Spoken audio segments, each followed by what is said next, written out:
Welcome to Luca is a Billionaire, where the only thing I invest in is your answers. You start by opening Safari and locating the downloads list. This is where files appear immediately after download.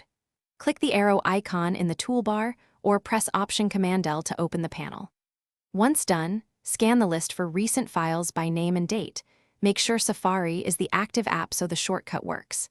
If you don't see the icon, open the View menu and enable the Downloads button so you can access files quickly without hunting. After you spot the file in the Downloads panel, right-click and choose Show in Finder to reveal its location on disk. This is the fastest way to manage it. You'll usually land in your Downloads folder, /downloads, so check sorting by date added if the list is long. If you still can't find it, use Finder's search with filters like kind or date and type part of the file name. This step ensures you understand where Safari stored the file and why it appears there. You finish by organizing the file. Move it to Documents, Desktop, or an external drive so it's easy to find later. If a file never appeared, open Safari Preferences, General, and confirm the file download location. Change it if needed. If downloads are failing, disable extensions briefly and clear Safari's cache. This removes corruption that blocks downloads.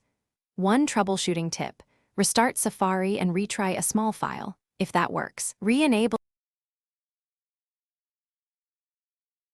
Thanks for watching and please subscribe. It's the best investment you'll ever make.